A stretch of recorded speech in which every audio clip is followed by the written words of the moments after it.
Hello. यही आवाज सही आ रही है ना? इसमें भी चल रही है ना?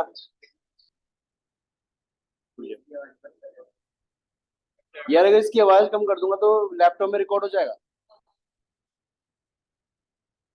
पक्का? यार वो समझ में नहीं आया ना मेरे को। चलो, आज किस्मत की बात है, नहीं तो इस पे कॉज एंड इफेक्ट रिलेशनशिप देखा जाएगा। अभी फिलहाल ये बताओ, हमारा जो टॉपिक चल रहा था उस पे कौन से क्वेश्चन में डाउट आया आपको?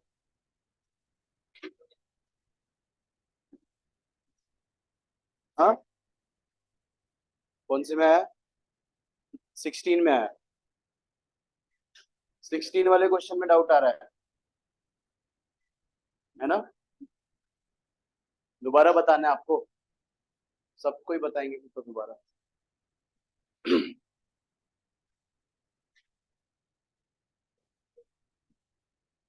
कोई आया? कौन? पेरेंट्स? एक मिनट आया। क्वेश्चन से समझा दो। कल कौन सा दिया था आपको? 11 13 13 15। 15 नहीं, 16। 16। कैंपा गोला।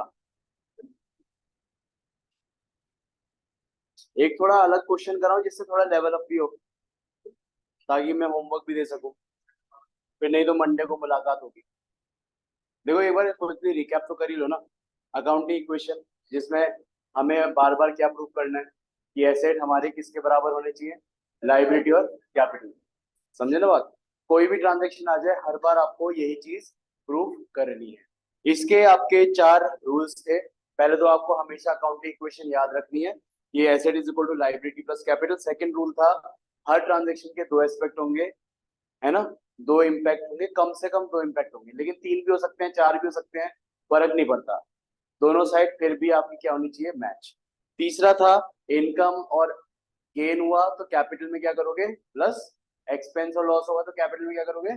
माइनस। और लास्ट है, अगर इनकम और एक्सपेंस की बात हो रही है तो कौन से ईयर का लेना है? सिर्फ करेंट ईयर का।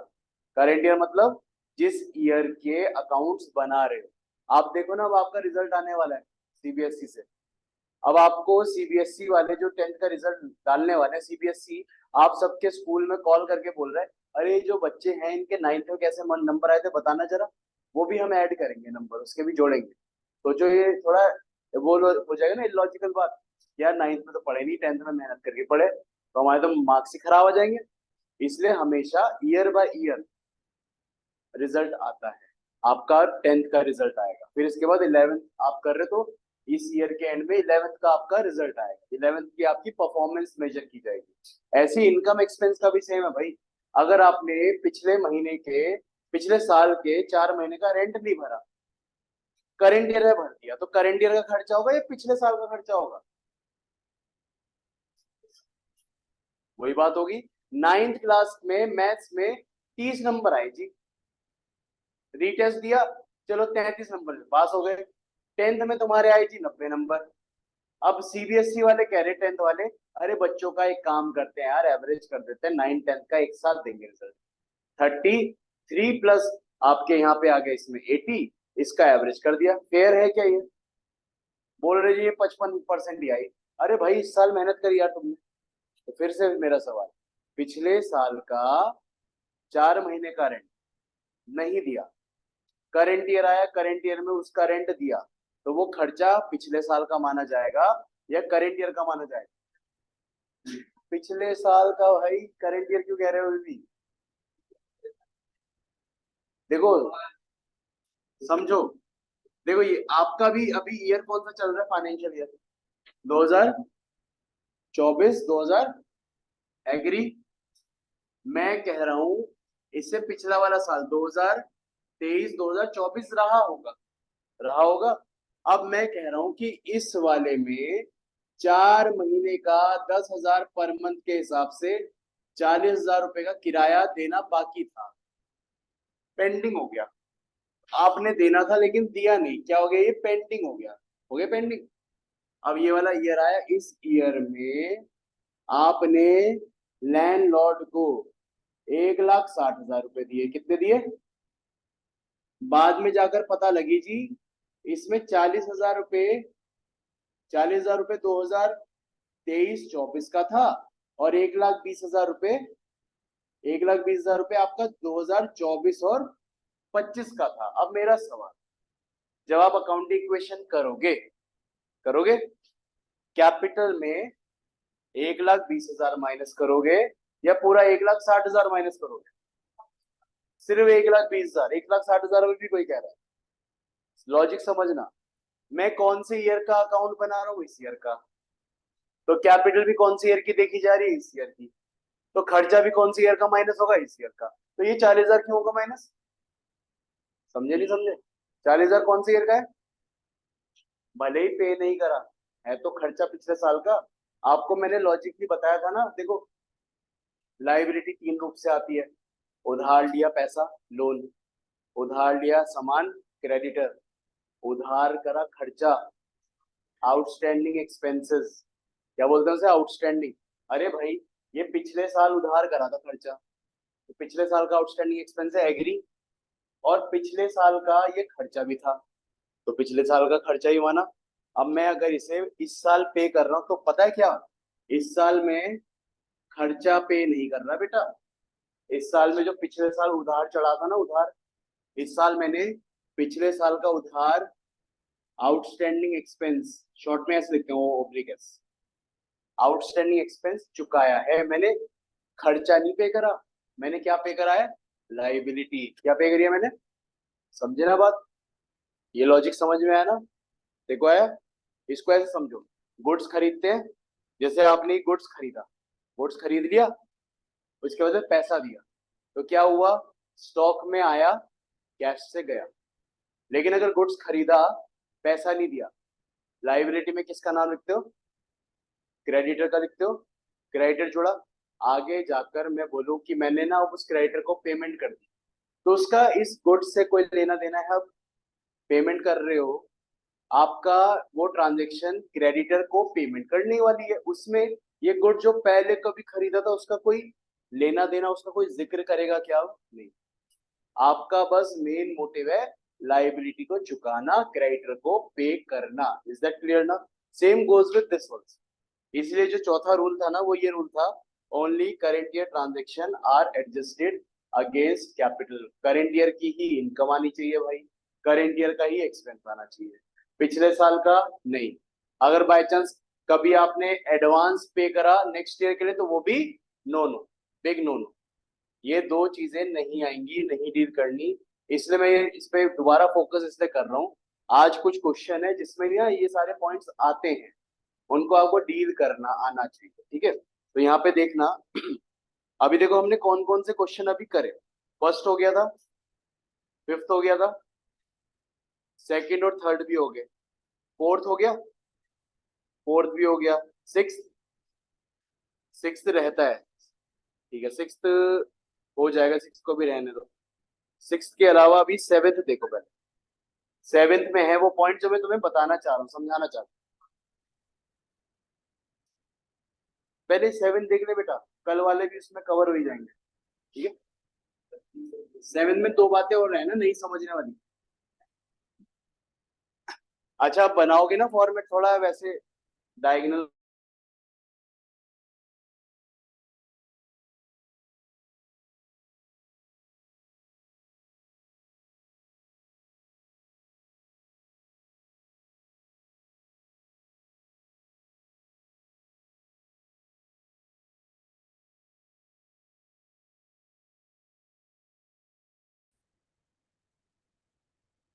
फिर एक सबसे बड़ा कॉलम एसेट्स का इज इक्वल टू लाइबिलिटीज। फिर छोटू सा कॉलम यहाँ पे कैपिटल का। कैपिटल को ज्यादा जगह नहीं देनी, लाइबिलिटी को थोड़ी जगह चाहिए। 3 प्रकार की होती है क्योंकि लाइबिलिटी, और एसेट तो बहुत सारी प्रकार की होती है। और एक ट्रिक की बताता हूँ, देखो एसेट के नाम तो आपको यहाँ ट्रांजेक्शन पढ़ के पता लगेंगे, लाइबिलिटी के नाम छुपे रहते हैं। इसलिए लाइबिलिटी रट लो, याद कर।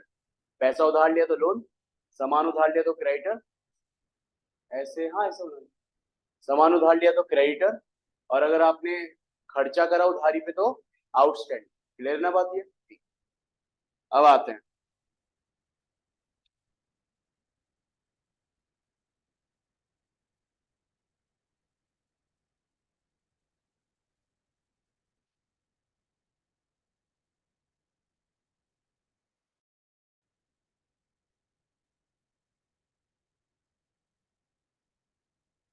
चलिए जी, करें।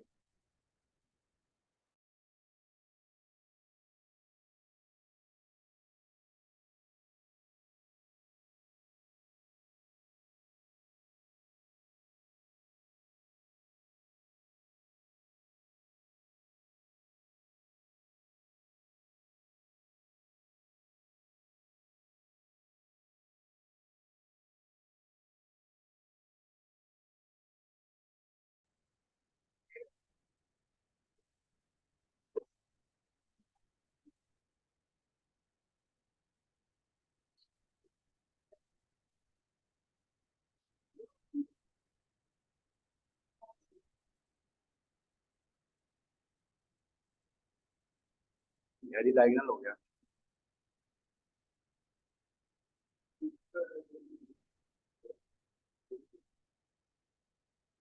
अब हुआ क्या?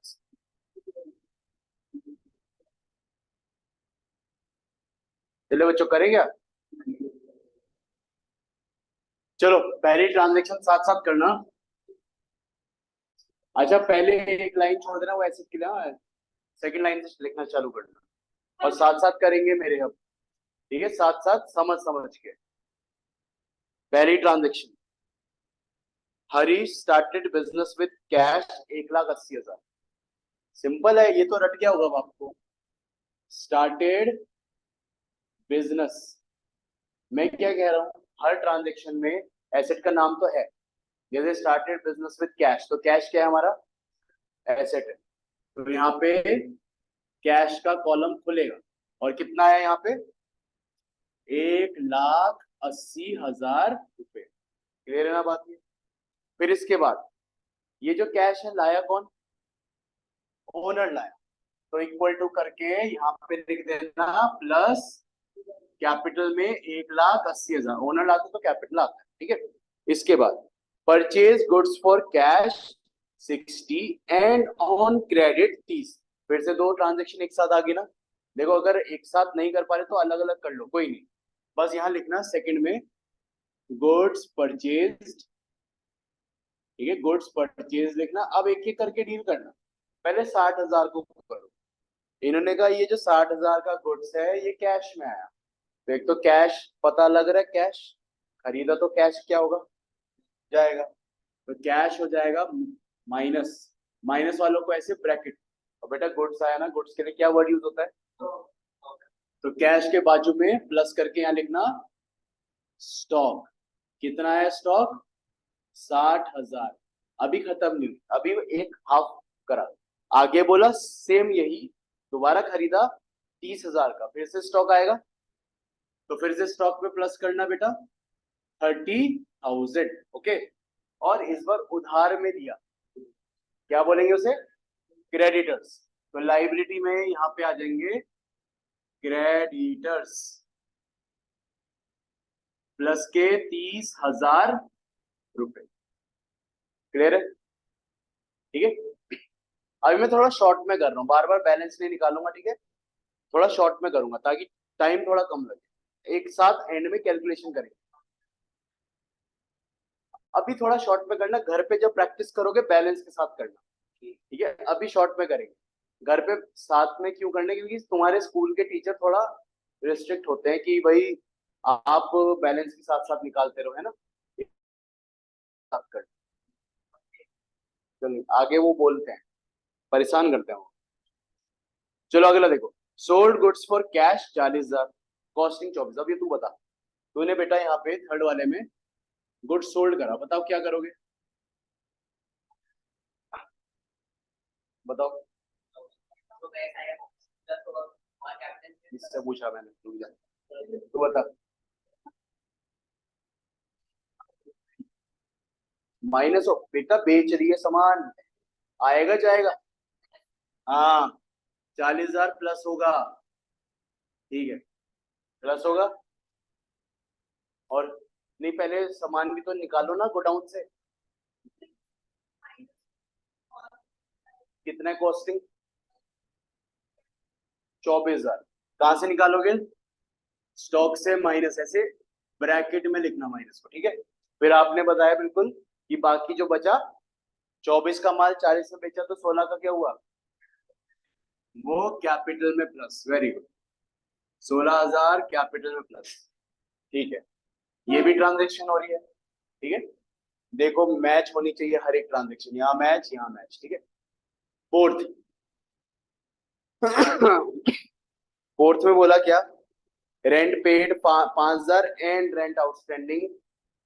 देखो यहाँ पे भी ना दो ट्रांजेक्शन है, रेंट पे भी हो रहा है, रेंट आउटस्टैंडिंग भी हो रहा है। एक एक करके डील करते हैं, पहले रेंट पे करते हैं। तो फोर्थ का ऐसे करके लिख देता हूँ, फोर्थ का ए, रेंट पेड, ठीक है। पहले फोर्थ का ये पार्ट करते हैं, रेंट पेड। मेरे को बताओ, रेंट पे करोगे तो पैसा आएगा जाएगा, तो कैश में से क्या करोगे? तो कैश में 5,000 रुपये माइनस, 5,000 रुपये ऐसे माइनस कर देना। दूसरे, रेंट जो आपने पे करा, ये क्या है नेचर से? एक्सपेंस। लाइबिलिटी क्यों हुआ? रेंट पे करा, क्या होगा नेचर से? एक्सपेंस। देखो क्या होता है, फिर से समझ, एसेट और एक्सपेंस के नाम ट्रांजेक्शन में लिखे रहते हैं। किस किसके? एसेट और एक्सपेंस के नाम ना ट्रांजेक्शन में लिखे रहते हैं। रेंट नेचर से एसेट तो नहीं हो सकता, तो ये क्या होगा? एक्सपेंस। पे करा तो कैश गया होगा, तो कैश क्या है? एसेट। समझे ना? अब ये एक्सपेंस है, एक्सपेंस कौन झेलेगा? तो कैपिटल में से कर देना माइनस। क्लियर है बात ये? फिर अगला, इसी का सेकंड पार्ट, इसी का बेटा सेकंड पार्ट, रेंट आउटस्टैंडिंग। क्या ये बेटा? Rent outstanding. ये वो रेंट है जो आपने पे तो करना था, बट पे करा क्या? नहीं करा। पे नहीं करा, करना था नहीं करा। मेरे को बताओ, खर्चा उधार पे चढ़ गया, तो इसको क्या बोलेगे नेचर से? लाइबिलिटी बोल सकते हैं। तो क्रेडिटर के बाजू में आउटस्टैंडिंग रेंट का नाम खोल दे। और यहाँ पे कितना है ये? 2,000 है ना, और यहाँ पे प्लस का 2,000 लिख दूं। एक तो बेटा लाइबिलिटी आ गया, दूसरा पैसा पे नहीं करा तो लाइबिलिटी आया। लेकिन मेरे को बताओ, खर्चा हुआ हाँ या ना? भले ही पे नहीं करा, खर्चा तो है, कंसीडर तो करोगे इसे एक्सपेंस या नहीं करोगे? करेंगे ना खर्चा, इसे कंसीडर करेंगे। तो मैं यहाँ पे 2,000 रुपये कैपिटल से क्या करूंगा? माइनस। समझे? ये देखो, बहुत इसे रिवीजन मार्क करना, ये अच्छी ट्रांजेक्शन हमने सीखी है, और ये बहुत अच्छे तरीके से दे भी रखी है, मैंने जानबूझ के दी हुई है। क्यों? रेंट पेड समझ में आता है, पैसा गया खर्चा हुआ। आउटस्टैंडिंग रेंट वो खर्चा है जो पैसा तो नहीं दिया, लेकिन खर्चा हुआ। खर्चा हुआ तो कैपिटल से, जैसे यहाँ माइनस तो यहाँ पे भी माइनस। पैसा देते तो कैश से माइनस करते, पैसा नहीं दिया तो उधार चढ़ गया, और जब उधार चढ़ जाता है क्या बोलते हैं उसे? लाइबिलिटी। और इस लाइबिलिटी का नाम क्या रखते हैं हम? आउटस्टैंडिंग एक्सपेंस या आउटस्टैंडिंग रेंट है, तो आउटस्टैंडिंग रेंट आ गया। समझे ना बात ये? बेटा सबको समझ में है ना बात ये? देखो समझ में, जस्ट क्लियर है ना? आउटस्टैंडिंग कैसे हुआ, क्या है नेचर से? ये प्लस कहाँ पे हो रहा है? आउटस्टैंडिंग, ओएस नहीं, आउटस्टैंडिंग। क्या है नेचर से? ये लाइबिलिटी। उधार पे खर्चा करो तो क्या होता है नेचर से? लाइबिलिटी। क्लियर है? Next, sold goods. देख तू लिख भी रहा है ना, समझ समझ के लिख, पहले समझ फिर लिखियो। अगला पॉइंट सब समझना पहले, फिर लिखना उसके बाद। फिफ्थ वाला पॉइंट पे आ गए हम।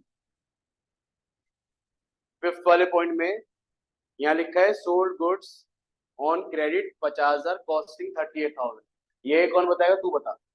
सेम सोल्ड गुड्स है, क्रेडिट पे बेचा 50,000 का, लेकिन कॉस्टिंग 38,000। क्या करेंगे पहले बताओ बेटा? हाँ देखो क्वेश्चन कहाँ है तुम्हारा, ये पढ़ो इसमें। गुड्स कितने के हैं, एक्स्ट्रा तो एक एक्स्ट्रा दे देना।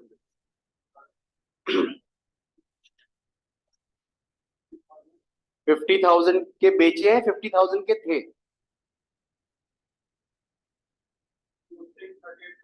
कॉस्टिंग 38 की, तो क्या करेंगे बताओ, स्टॉक से माइनस कितने का बेचा, 38 का तो गया, बेचा कितने में, 50,000। पैसों में बेचा या उधार पे बेचा, ऑन क्रेडिट है, किसे बेचा, उधार पे बेचा। उधार पे खरीदते तो बोलते हैं क्रेडिट, बेचोगे तो उसका उल्टा, जैसे क्रेडिट का उल्टा डेबिट, तो क्रेडिटर का उल्टा डेटर। और डेटर देखो, लाइबिलिटी का उल्टा एसेट होता है, तो क्रेडिटर का उल्टा डेटर, वो भी क्या होता है हमारा। तो यहाँ पे स्टॉक के बाजू में क्या खोलेगा, डेटर, बी साइलेंट होता है, बोलते हैं क्या, डेटर। ठीक है, और यहाँ पे कितना आया, 50,000। अब बताओ 38 का था, 50 में बेचा, डिफरेंस कितना हुआ, 12,000 हुआ। क्या है 12,000 का, प्रॉफिट किसका, ओनर का, तो कैपिटल में 12,000 रुपए कर देना बेटा प्लस। क्लियर है, ठीक है। लिखो अभी से जल्दी से, समझा, समझ के लिखो।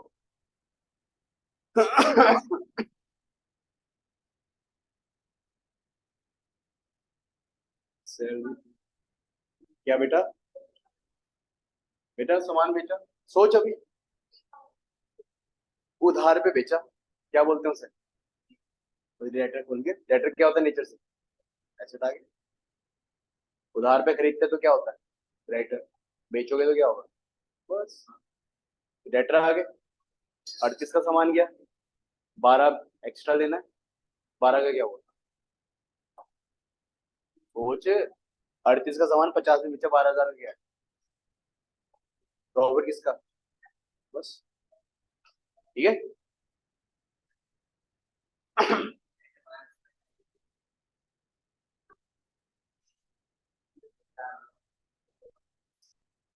आ जाए लास्ट वाले पे, आ जाए,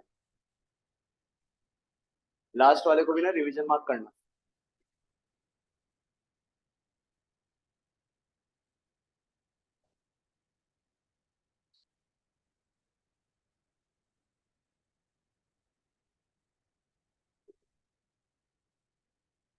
देखना समझ के करना।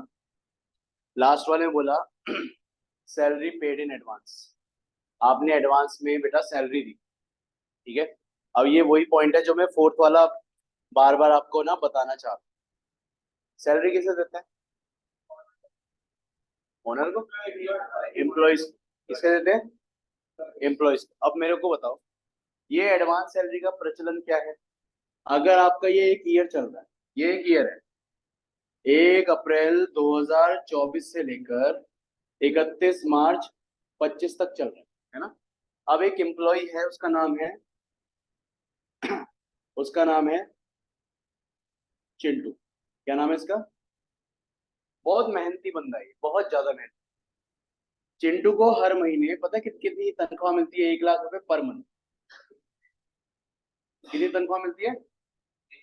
लेकिन चिंटू जो है बेचारा भोला है। अब चिंटू की देखो ऑलरेडी शादी हो चुकी है, इसका घर परिवार है। अब ये बेचारी एक ऑफिस में कलीग है, उसके साथ इसका टाका भी है। बहुत खर्चे होते हैं बेचारे, मतलब एक तो घर भी संभालना है, ऊपर से एक साइड गर्लफ्रेंड भी संभालनी है, उसके भी खर्चे देखो, वाइफ के भी खर्चे देखो, बच्चे अलग है, उसे नादान है ना, नादान कहना चाहिए। तो इस वजह से इसकी महीने की सैलरी बचती ही नहीं।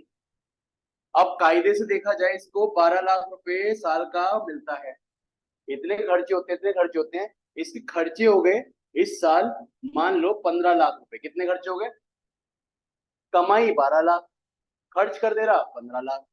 फिर इसने अपने बॉस से इंसिस्ट करा, boss boss boss please please please, मेरा ना घर टूट जाएगा, आप ना मेरे को 3 लाख रुपए ना, 3 लाख रुपए मेरी जो सैलरी है ना, सैलरी कब कब की, मार्च के बाद अप्रैल की, मई की, जून की, बॉस प्लीज ये जो सैलरी है ना, अगले साल के अप्रैल मई जून, ये सैलरी मेरे को इस ईयर में ही दे दो प्लीज। बहुत इंसिस्ट करा, गिड़गिड़ाया, समझाई से सिचुएशन, बॉस पता तो है एक गर्लफ्रेंड है मेरी, एक मेरी वाइफ है, बहुत खर्चे होते हैं, प्लीज इस बार दे दो, अगले साल से मैं मैनेज कर दूंगा ये सब चीजें, मैं ब्रेक ऑफ कर लूंगा अपनी वाइफ से, डोंट वरी प्लीज। तो बॉस एग्री कर जाता है, बॉस ने 3 लाख रुपए से इसी ईयर में दे दिए। 3 लाख कब दिए? इसी ईयर में दिए। अब बॉस जो है बिजनेस के अकाउंट से पैसा निकाल कर चिंटू को देगा ना, तो मेरे को बताओ, बिजनेस में से पैसा तो गया, पे करा तो पैसा गया, तो मेरे को बताओ कैश में से क्या 3 लाख रुपए जाएंगे, हाँ या ना? चले जाएंगे। दूसरा, ये जो 3 लाख रुपए अभी गए, ये इस साल का खर्चा माना जाएगा या अगले साल का खर्चा माना जाएगा? यार अगले साल अप्रैल मई जून में चिंटू को अब सैलरी देने की जरूरत है क्या? नहीं ना, क्योंकि सैलरी तो पहले ही दे चुके हैं। तो अगले साल जब अप्रैल मई जून आएगा, ये तब की सैलरी नहीं मानी जाएगी।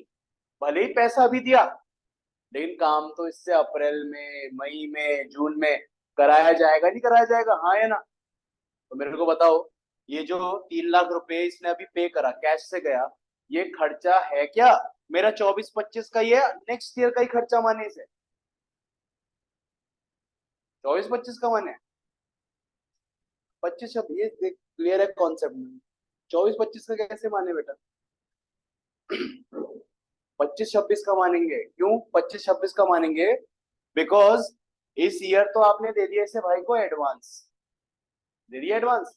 अब अगर चिंटू, सोचना, अब दिमाग में सोचना, चिंटू अपनी गर्लफ्रेंड के साथ भाग जाए, वाइफ को धोखा देके, बॉस को धोखा देके, तो बॉस उसके खिलाफ कंप्लेन कर सकता है, एफआईआर कर सकता है, पुलिस ने दोनों को पकड़ा, डंडे मारे, लाठी मारी, चिंटू को नौकरी से निकाल दिया। अब बॉस के पास क्या लीगल राइट है? नहीं है? कोई नहीं है, 10 मिनट है अभी। क्या बॉस के पास क्या लीगल राइट है या नहीं है चिंटू से वो 3 लाख रुपए वापस मांगने का? आई नो दैट 10 मिनट यहाँ पे भी है या नहीं है? क्योंकि देखो, या तो चिंटू को वो सीधा रखेगा सामने, चिंटू या तो देख, तू काम कर 3 महीना बिना पगार के, ये 3 महीने की तेरे को तनख्वाह दे चुका हूँ, या भाई तू मेरा ना 3 लाख रुपए वापस कर दे, समझे? या तो मेरा क्या कर दे, 3 लाख रुपए वापस कर दे। मतलब ये एक ऐसा नहीं हो गया कि आपने किसी को पहले ही पैसा दे दिया, पहले ही पैसा दे दिया और उससे बेनिफिट आपको फ्यूचर में मिलेगा। खर्चा अभी करा, बेनिफिट कब मिलेगा? खर्चा यहाँ कर रही, यहाँ बेनिफिट कब मिलेगा? यहाँ अप्रैल मई जून में। यार ये एसेट की डेफिनेशन में नहीं आता क्या? आया ना? एसेट की डेफिनेशन आती है, नहीं आती? तो मेरे को बताओ, अगर मैं कोई भी खर्चा अगर एडवांस में देता हूँ, या तो मैं सामने वाले से काम कराऊंगा आगे फ्यूचर में, पैसा नहीं देने वाला क्योंकि दे चुका हूँ, या फिर सामने वाला बंदा अगर काम करने को मना कर देगा, तो मैं क्या करूंगा, उससे पैसा वापस मांगूंगा। तो ये मेरा एसेट की डेफिनेशन है, नहीं है? What is asset? एक ऐसा खर्चा जो आपको बेनिफिट फ्यूचर में देता है। अगर आप लैंड खरीदते हो, मशीन खरीदते हो, खर्चा भी कर रहे हो, लेकिन बेनिफिट आपको नेक्स्ट ईयर, आने वाले ईयर में मिलेगा या नहीं मिलेगा? वही। तो एडवांस सैलरी यहाँ पे भी दिया ना, पैसा तो गया जेब से। अगर इसे ट्रीट करें ना, अगर इसका ट्रीटमेंट करें, एग्जाम्पल को हटाओ साइड में अगर इसको ट्रीट करें, कितना था? 50,000 है, हाँ 3,000। तो 3,000 तो देखो यहाँ से गया, कैश से गया, लेकिन ये 3,000 का बेनिफिट नेक्स्ट ईयर मिलेगा नहीं मिलेगा? करंट ईयर का तो नहीं है ना खर्चा, ये कैपिटल से तो नहीं होगा ना माइनस, ये आपके लिए अभी क्या बन जाएगा, एसेट बन जाएगा।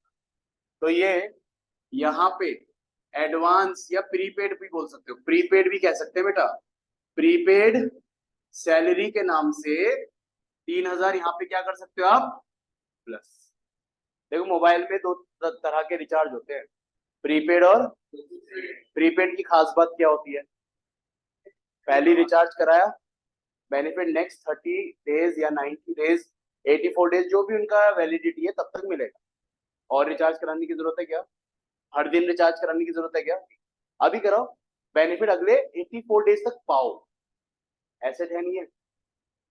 खर्चा भी करा, लेकिन अब आगे आने वाले 84 दिन तक मेरे को रिचार्ज कराने की जरूरत पड़ेगी क्या? पड़ेगी। समझे ना बात? ये वैसे ही खर्चा एम्प्लॉय को सैलरी देकर अभी करा एडवांस में, अब आगे आने वाले कुछ महीनों तक उन एम्प्लॉयज को सैलरी देने की जरूरत पड़ेगी क्या? ये फायदा है, वो काम करेंगे आपके। समझे? सब हो गया। अब इसको बेटा बंद कर दो। अब इसको बंद करेंगे, ठीक है। 180 में से 60 गए, कितना बचा यहाँ? 120। 120 में 40 आया, कितना बचा? 160। 160 में से 5 गए, कितना बचा? 155। फिर सीधा 155 में से 3000 गया, 152। आप ऐसे भी सॉल्व कर सकते हो डायरेक्ट, ठीक है। Final equation. फिर 60 प्लस 30 कितना हुआ? 90। 90 में से 24 गया, 4।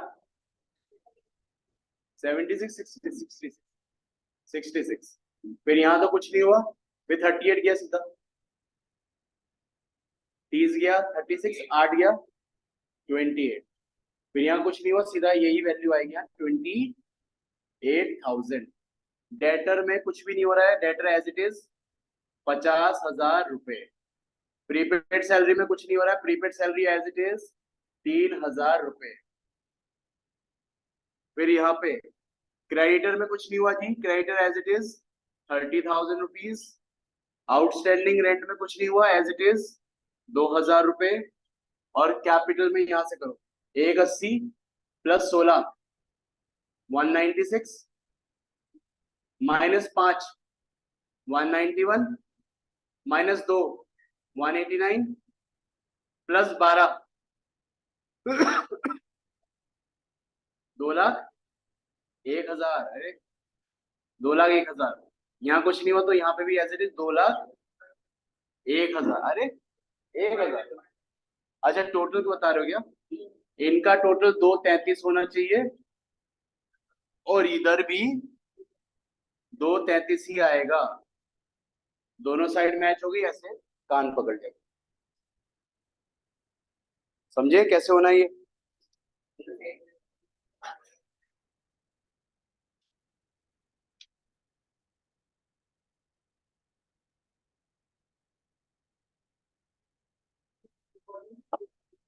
हाँ